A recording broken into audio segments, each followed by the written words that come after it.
Hello friends, कैसे हैं आप सभी लोग। एक बार फिर से आपका अपनी क्लास में बहुत बहुत स्वागत है। फ्रेंड्स, हड़प्पा सभ्यता में अभी हम लोग चल रहे थे वाणिज्य व्यापार। उसके बाद हम उसके आगे चलते हैं और देखते हैं कि हड़प्पा सभ्यता में क्या क्या और मुख्य चीज़ें थी जो हड़प्पा सभ्यता को उन्नति के मार्ग की ओर ले गई और आज तक उस सभ्यता के बारे में हम लोग पढ़ रहे हैं। ठीक है, तो चलते हैं हड़प्पा सभ्यता में। उसके बाद एक आता है नगर नियोजन एवं निकास। तो फ्रेंड्स, अगर बात करते हैं हड़प्पा सभ्यता के नगर नियोजन की, तो जो हड़प्पा सभ्यता थी उसकी नगर नियोजन सभ्यता वाकई बहुत अद्भुत थी। अगर हम बात करते हैं नगर नियोजन में, तो हड़प्पा की तो नगर व्यवस्था बहुत ही उत्तम प्रकृति की थी, बहुत ही उच्च स्तर की थी। और जो नगर बनाए गए थे इस हिसाब से बनाए जाते थे जिसमें आज के ज़माने में जैसे सारी सुविधाएं ध्यान रखी जाती हैं, ठीक वैसे ही हड़प्पा सभ्यता में जो नगर बनाए जाते थे सारी चीज़ों को बड़े अच्छे से ध्यान रख के बनाए जाते थे। वहाँ का नगर के क्या क्या आवश्यकता होती है, वहाँ की सड़कों के मार्ग कैसे होने चाहिए, नालियों पर कैसी व्यवस्था होनी चाहिए और सड़कें किस प्रकार से लगाई जाने के लिए आवागमन में कोई दिक्कत ना हुआ करे। इसके साथ साथ और बहुत सारी चीज़ें थी, तो उन्हीं बारे में ज्ञान का प्राप्त करते हैं। तो नगर नियोजन की बात करते हैं तो ये बहुत ही उत्तम प्रकृति थी। और जो नगर नियोजन था उसमें हम बात करते हैं सड़कों की, तो जो सड़कें थी वो एक दूसरे को हमेशा समकोण पे काटती थी। किस पे काटती? समकोण पे काटती थी।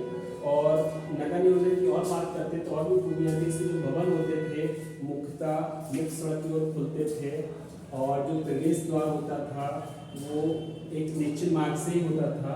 नगर नियोजन की व्यवस्था को देखते हुए लगता है कि वहाँ पे जो मकान बने होते थे उसको देख के लगता है कि हड़प्पा में विभिन्न प्रकार के वर्गों का अस्तित्व था, क्योंकि बड़े अच्छे मकान होते थे। उनकी आकार देख के लगता था कि वहाँ पे एक साथ विभिन्न प्रकार के वर्ग समुदाय रहते हैं, जैसे कि आपका व्यापारिक वर्ग हो गया, इसके अलावा लिपिक वर्ग हो गया, या फिर इसको और बात करते हैं तो शिल्पकार हो गया, कुम्हार हो गया। तो उनकी स्थिति के हिसाब से मकानों की स्थिति के बारे में जानकारी मिलती है, नगर नियोजन के बारे में पता चलता है। ठीक है, अगर और बात करते हैं तो नगर नियोजन में जैसे बताए चुके थे कि मुख्यतः दो टीले होते थे। एक होता था पूर्वी टीला, दूसरा होता था पश्चिमी टीला। पूर्वी टीलों को हम लोग कहते थे नगर टीला और पश्चिमी टीलों को हम लोग कहते थे रक्षा प्राचीर या रक्षा टीला। जो भी टीले थे उन सबको रक्षा प्राचीर से बाकायदा घेरा गया था। ठीक है, जो भी थे नगर नियोजन को चारों से घेरा गया था, जिनका मुख्य कार्य होता था बाहरी आक्रमण से ना होके हिंसक पशुओं से और लुटेरों से सुरक्षा करना। और बात करते हैं नगर की प्राचीर की, जो रक्षा प्राचीर होती थी केवल लोथल और सुतवा नामक वही स्थल है जो एक ही दीवार रक्षा दीवार से घिरे हुए थे, और अन्यथा बाकी जो थे एक रक्षा दीवार से नहीं घिरे हुए थे। ठीक है, चाहे हड़प्पा नगर ले लें, चाहे मोहनजोदड़ो ले लें या कोई और नगर ले लें। ठीक है, अब बात करते हैं नगर सामान्य नगर व्यवस्था किस प्रकार की थी। तो जो नगर की प्लानिंग थी वो लगभग एक जैसी थी, लेकिन अगर बात करते हैं हड़प्पा, मोहनजोदड़ो, कालीबंगा की, तो इनकी जो नगर की प्लानिंग थी, नगर योजना थी, लगभग एकदम समानता रखती है। ठीक है, और सबसे इम्पोर्टेंट बात है कि हालांकि उस समय में देवी देवताओं के अस्तित्व के साक्ष्य मिलते हैं, क्योंकि हड़प्पा वासियों ने प्रकृति का दैवीकरण कर दिया था। उन्होंने ईश्वर को हर एक रूप में देखा, चाहे वो पेड़ पौधे हो, चाहे जल हो, चाहे जल योनि हो, चाहे लिंग हो, या और भी बहुत सारी चीज़ें, चाहे वो सूर्य हो। तो हर रूप में उन्होंने देवताओं के रूप में देखा गया और उनकी पूजा की। प्रकृति को एक तरह से दैवीकरण कर दिया गया, प्रकृति को देवता के समतुल्य मिल गया, जो कि उनकी उच्च सोच की पराकाष्ठा थी। इसी संदर्भ में आगे बढ़ते हैं। हालांकि देवी देवता का माना जाता था, उन्होंने माना, ऐसा विचारधारा आती है, लेकिन आज तक हड़प्पा सभ्यता में एक भी मंदिर के साक्ष्य नहीं मिले। केवल एक जगह है जो कि मोहनजोदड़ो नामक स्थल है, वहाँ से हमको एक स्तूप मिला है। वो भी स्तूप जो है वो कुषाणकालीन समय का है, लेकिन मंदिर एक भी साक्ष्य नहीं प्राप्त होते हैं। ठीक है, अब बात करते हैं नगर थी। जो नगर थे उसको, नगर की प्लानिंग होती थी उसको चारों ओर से दीवारों से घेर दिया जाता था। दीवारों घेरने का मतलब ये नहीं होता था कि जो रक्षा की जा रही बाहरी आक्रमण से, इनकी किसी का कोई डर नहीं था, क्योंकि जो हड़प्पा वासियों का मुख्य ये था वो हिंसक नहीं थे, वो शांति प्रिय थे। और उनका मुख्य उद्देश्य था नगरों को चारों से घेर दीवार का कि उनकी रक्षा की जा सके नगरों की लुटेरों से और जो पशुओं से, जो हिंसक पशु होते थे उससे बचने के लिए ही रक्षा प्राचीर का या फिर दीवारों का निर्माण किया गया था। ठीक है, अब बात करते हैं सड़क। तो हड़प्पा सभ्यता की एक और विशेषता है सड़कें। तो सड़कों पे जो मुख्य मार्ग होता था वो कहलाती थी प्रथम सड़क, और इसके अलावा छोटी छोटी और सड़कें थी। विभिन्न प्रकार की सड़कें एक दूसरे को 90 डिग्री पे काटती थी। अगर एक ऐसी चली आ रही है सड़क और एक ऐसी चली आई तो एक दूसरे पे लगभग 90 डिग्री पे कोटे सड़कें काटती थी, और ये सड़कें एक दूसरे को जोड़ते जोड़ते मुख्य मार्ग पे ले आती थी। और जो मुख्य मार्ग की सड़क थी, जिस प्रथम सड़क करता था, जब जोड़ते थे मुख्य मार्ग से बाकी सड़कों को, तो इसको कहते थे ऑक्सफोर्ड सड़क। ठीक है, क्या कहा जाता है इसको? ऑक्सफोर्ड। और जो भी नगरों की बात करते हैं, जो प्रवेश द्वार होता था फ्रेंड्स हड़प्पा सभ्यता में, तो जो भी सड़कों में जब एंट्री करते थे नगरों में, तो जो सड़कों का प्रवेश द्वार स्टार्टिंग होती थी वो कहलाती थी पूर्वी सड़क। ठीक है, अगर और बात करते हैं कि सड़कों और गलियों का क्या अनुपात होता था, तो अलग अलग रेशियो कितने, लेकिन जब बात करते हैं केवल कालीगंगा की, तो वहाँ की जो सड़कें और गलियाँ थी एक निश्चित अनुपात में ही विभाजित करती थी। ठीक है, और बात करते हैं अब जल विकास प्रणाली की। तो मेरा मानना है कि जो जल विकास प्रणाली थी, और सभी लोग बड़ा आश्चर्यचकित होते हैं कि उस सभ्यता में, उस समय के शासन में हड़प्पा सभ्यता के समकक्ष जितनी भी संस्कृतियाँ थी उनमें वो विशेषता नहीं दिखाई दी है जो हड़प्पा सभ्यता के अंदर दिखाई दी, वो थी जल विकास प्रणाली। कौन सी फ्रेंड्स? जल विकास प्रणाली। जल विकास प्रणाली की इतनी अच्छी व्यवस्था हड़प्पा सभ्यता के अलावा कहीं और देखने को नहीं मिलती है। जल की निकासी के लिए बाकायदा समुचित प्रोग्राम बनाए गए थे। ठीक है, और अगर जल विकास की बात करते हैं नालियों की, तो नालियों को क्या किया गया था? बाकायदा सिस्टमैटिक बनाया गया था। नालियों को अच्छे से ढका जाता था। नालियों के लिए ईंटों का प्रयोग हो जाता था, वो भी पक्की ईंटों का प्रयोग होता था। कभी कभी मोटार नामक पदार्थ उसका भी प्रयोग कर लिया जाता था। और जब नालियाँ बन जाती थी पक्की ईंटों से, तो क्या करते थे? ईंटों को समुचित रूप से ढक दिया जाता था, जिससे कि किसी प्रकार की संक्रामक बीमारी न फैल सके। इससे हड़प्पा वासियों की एक उन्नत या विकसित सोच का पता चलता है कि वो स्वच्छता के प्रति कितना ज्यादा गहराई से चिंतित थे, कितने रूप से वो चिंतनशील थे। ठीक है, तो ईंटों और मोटार का प्रयोग किया जाता था।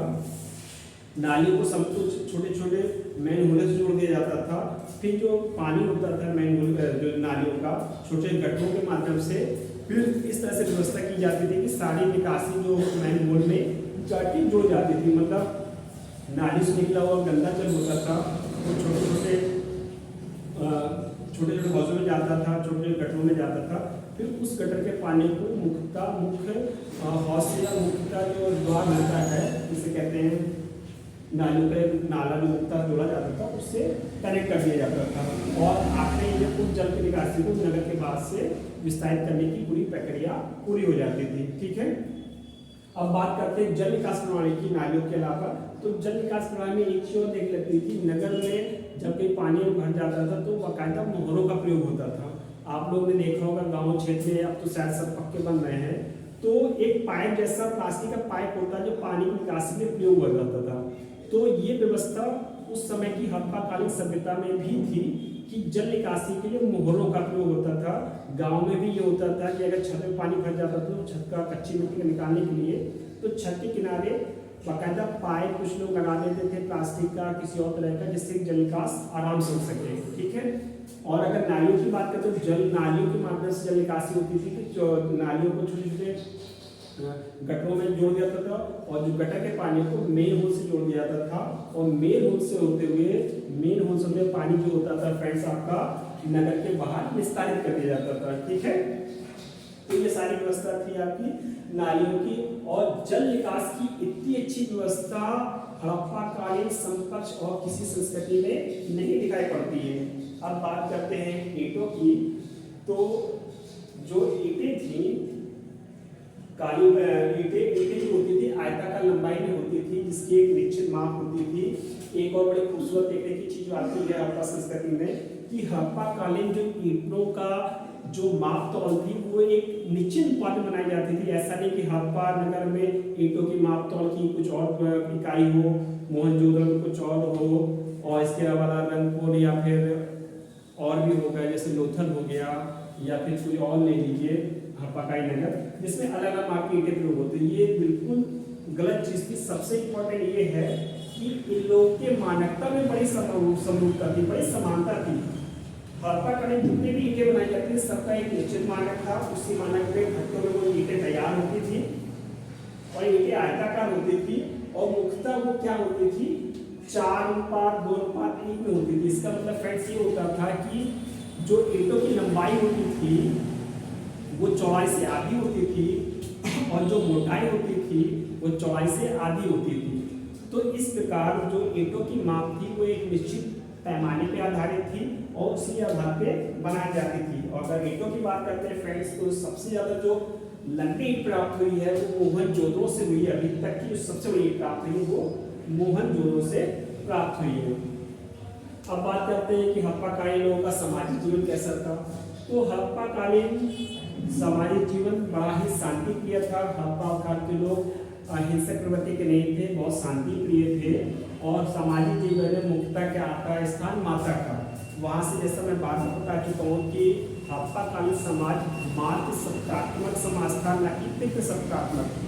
यहाँ से लघु मूर्तियाँ मिली है या बेल प्रकार चित्रकारी मिली है या और भी बहुत सारी जो चीज़ें मिली हैं चित्रकारी की, उनसे बेल प्रकार के बर्तनों में, तो इनसे सबसे साबित होता है कि हड़प्पा कालीन सभ्यता में माता का स्थान सर्वोपरि था। ठीक है। अगर हम फसल की बात करते हैं तो लगभग हड़प्पा कालीन व्यवस्था में, सभ्यता में लगभग 9 प्रकार की फसलें उगाई जाती थी, जिससे जैसा कि आपका गेहूं हो गया, चावल हो गया, राई हो गया, ठीक है, और इसके अलावा जौ हो गया, फिर आपका तरबूज हो गया, मटर हो गया। इस तरह की फसलें कुल मिला के 9 प्रकार की फसलें उगाई जाती थी। ठीक है। अब बात करते हैं आभूषण की। तो जैसे कि मैं पहले बता चुका हूँ कि आज के ज़माने की तुलना की जाए हड़प्पा कालीन सभ्यता से, तो हड़प्पा सभ्यता के लोग आज की तुलना में ज़्यादा फैशनेबल थे। उन्हें एक सजने समझने का आज की तुलना में ज़्यादा ज्ञान था। आज जो लिपस्टिक यूज़ करते हैं वो लिपस्टिक के साक्ष्य हमको बहुत पहले मिल चुके हैं। हड़प्पा कालीन नगरों से चूड़ियों के साक्ष्य बहुत पहले मिल चुके हैं। और हड़प्पा कालीन में क्या होता था कि जो पुरुष स्त्री दोनों ही गहनों के बड़े शौकीन होते थे और दोनों ही गहनों का भरपूर मात्रा में प्रयोग करते थे। इसके अलावा जो आज तक जो बहुत सारे रत्न होते हैं, नीलम उस समय भी, जैसे कि आपने देखा होगा वीडियो में बताया था कि नीलम उस समय भी विदेशों से आयात किया जाता था। आयात क्या, इसका मतलब ये होता है कि विभिन्न प्रकार के पत्थरों से, नगीनों से जो नग होते हैं, इन सबसे हड़प्पा कालीन वासी परिचित थे और सौंदर्य साधन की ओर विशेष ध्यान रखते थे। इसके साथ साथ हड़प्पा कालीन स्थल में शीशे की साक्ष्य मिले हैं। इससे ये सिद्ध होता है कि हड़प्पा कालीन जो लोग थे वो सजने संवरने के प्रति कितना ज़्यादा ध्यान देते थे। अब बात करते हैं समाधान की। जैसे कि फ्रेंड्स पहले बता चुके हैं कि हड़प्पा कालीन समाज में समाधान की 3 प्रकार की प्रक्रिया स्थित थी। एक था पूर्ण समाधिकरण, एक था आंशिक समाधिकरण और तीसरा आता था पूर्ण दाह संस्कार। तो फ्रेंड्स पहले बता चुके हैं कि पूर्ण समाधिकरण में क्या होता था, जब कोई हड़प्पा कालीन व्यवस्था के अंदर कोई व्यक्ति की मृत्यु हो जाती थी तो उनकी जो शव होते थे उनको यथास्थिति जमीन के अंदर गाड़ दिया जाता था। दूसरी स्थिति फ्रेंड्स आती है समाधान के अंतर्गत आंशिक समाधान। पहला होता है पूर्ण समाधान, दूसरा होता था फ्रेंड्स आंशिक समाधान, आंशिक समाधान। आंशिक समाधान में ये होता था कि जब कोई व्यक्ति मर जाता था तो उसकी लाश को ऐसे रख दिया जाता था जिसको चील कौवे नोच नोच के खा जाते थे। उसके बाद जो भी पार्ट बचता था उसको दफना दिया जाता था। तीसरा आपका आता है दाह संस्कार।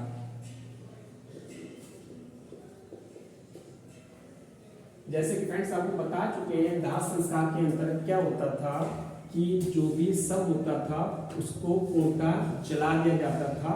तो ये समाधान की तीसरी स्थिति थी।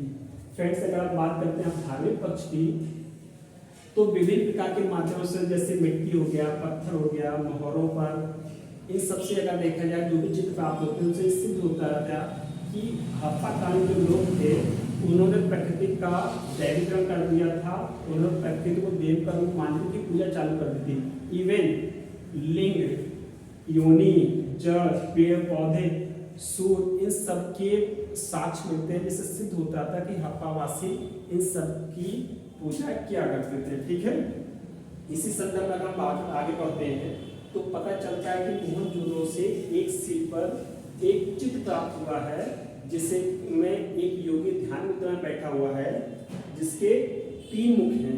ठीक है फ्रेंड्स, और ये क्वेश्चन अक्सर पूछा गया है कि ये ध्यान मुद्रा में बैठे हुए योगी की जो चित्र है कहाँ से प्राप्त हुआ है, तो वो मोहनजोदड़ो से प्राप्त हुआ है। और 3 मुख वाला पुरुष ध्यान मुद्रा में बैठा हुआ है और इसको पशुपतिनाथ का स्वरूप माना गया है या शिव जी का स्वरूप माना गया है। अगर बात करते हैं और क्या रहस्य, जो योगी में ध्यान मुद्रा बैठे हैं उसके बाएं तरफ भी हमें जो पशु पक्षी देखते हैं, गैंडा और भैंसा दिखाई दिए हैं। और अगर हम दाएं तरफ की बात करते हैं उस मूर्ति के, तो उसमें हाथी, व्याघ्र और हिरण, इनके चित्र दिखाई पड़ते हैं। ये भी क्वेश्चन अक्सर पूछा गया है, आप देखिएगा फ्रेंड्स, और याद देख लीजिएगा, आप भी याद कर लीजिएगा कि जो योगी की ध्यान मुद्रा में बाएं तरफ में गैंडा और भैंसा है और दाएं तरफ आपका हाथी है, व्याघ्र और हिरण है। अब बात करते हैं कि हमें और क्या क्या साक्ष्य मिले हैं, तो आपको फ्रेंड जानकर अच्छा लगेगा कि जो स्वास्तिक जो आज हमारी भारतीय संस्कृति का मतलब मुख्य पहचान का तत्व है या मुख्य तत्व है, जिससे पता चलता है कि भारतीय संस्कृति की एक अमूल्य दिन है स्वास्तिक। शायद स्वास्तिक का निशान ऐसे होता है या ऐसे होता है, ये वाला सही है, कौन सा सही है, ये वाला सही है फ्रेंड्स। तो जो स्वास्तिक का निशान है जो भारतीय संस्कृति की पहचान है, फर्स्ट वाला होगा, जो डाउन है वो ऊपर रहेगा, जो अच्छा ये ऊपर ऐसा है, ये जो स्वास्तिक का चिन्ह है ये हमारी भारतीय संस्कृति की पहचान है और इसका साक्ष्य हमको हड़प्पाकालीन संस्कृति से प्राप्त होता है। वहाँ से चक्र के भी साक्ष्य मिले हैं और क्रॉस का चिन्ह भी हमें हड़प्पा सभ्यता से ही प्राप्त होता है। फसल जैसे फ्रेंड्स आप लोग बता चुके हैं कि 9 फसलें होती थी, गेहूँ, सरसों, चावल, मटर, राई, तिल और तरबूज। ठीक है फ्रेंड्स, तो ये सारी व्यवस्थाएं थी। सामाजिक जीवन का क्या था, आर्थिक जीवन क्या था, और उनकी नगर योजना कितनी थी, सड़कें कैसी थी, नालियाँ कैसी थी, ईंटों क्या माप होती, ये छोटी छोटी बातें हैं जो अक्सर क्वेश्चन पूछ ले जाते हैं। फ्रेंड्स एक बार फिर कहना चाहूँगा कि जो हड़प्पा सभ्यता की सबसे अद्भुत प्रणाली थी जल निकास प्रणाली थी, जो अन्य उस समय की जितनी भी सभ्यताएं थी उनमें इस प्रकार की व्यवस्था देखने को नहीं मिलती है। ठीक है फ्रेंड्स, तो ये थी आज के, इतना बहुत है फ्रेंड्स। अगर वीडियो अच्छा लगे तो प्लीज़ लाइक कीजिए, सब्सक्राइब कीजिए और अपने फ्रेंड्स को बताइए, जिससे कि आप लोग के लिए हम लोग और अच्छे अच्छे वीडियो लाते रहें। Thank you very much.